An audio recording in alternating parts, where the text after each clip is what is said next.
Хурлын дэдгээр ирхэм гишүүдээ Монгол Улсын их хурлын гишүүний Мандахай нарын 10 гишүүнээс 2025 оны 6 дугаар сарын 19-ний өдөр улсын их хуралд өргөн мэдүүлсэн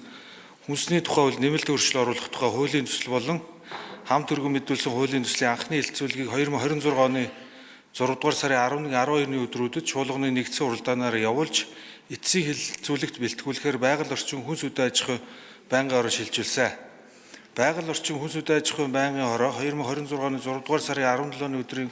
хуралдаанаараа дээрх хуулийн төслийн эцсийн хэлэлцүүлгийг Монгол Улсын их хурлын чуулганы хуралдааны дэгийн тухай хуулийн 42 дугаар зүйлийг баримтлан явуулсан болно. Байнгын хорооны хуралдаанаар хуулийн төслийн эцсийн хэлэлцүүлгийг явуулах үед нэгдсэн хуралдааны анхны хэлэлцүүлгээр санал хурааж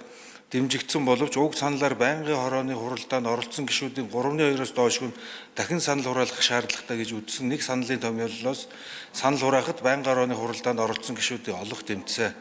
Монгол Улсын их хурлын чуулганы нэгдсэн хуралдааны анхны хэлэлцүүлгээр олонхын дэмжлэг авсан саналыг төсөлд нэмж тусган эцсийн хэлэлцүүлэгт бэлтгэсэн төсөл болон хуулийн төслийг эцсийн хэлэлцүүлэгт бэлтгэсэн тухай танилцуулга зарчмын зөрүүтэй саналын томьёолыг та бүхэнд хүргүүлсэн болно. Улсын их хурлын ирхэм гишүүдээ хүнсний тухай хууль нэмэлт өөрчлөлт оруулах тухай хуулийн төсөл болон хамт өргөн мэдүүлсэн хуулийн төслийн эцсийн хувилбар болон хуулийн төслийг эцсийн хэлэлцүүлэгт бэлтгэсэн тухай танилцуулга зарчмын зөрүүтэй саналын томьёолыг хэлэлцэн шийдвэрлэж өгөхийг та бүхнээс хүсье. Анхаарал хандуулсан явдалд баярлалаа.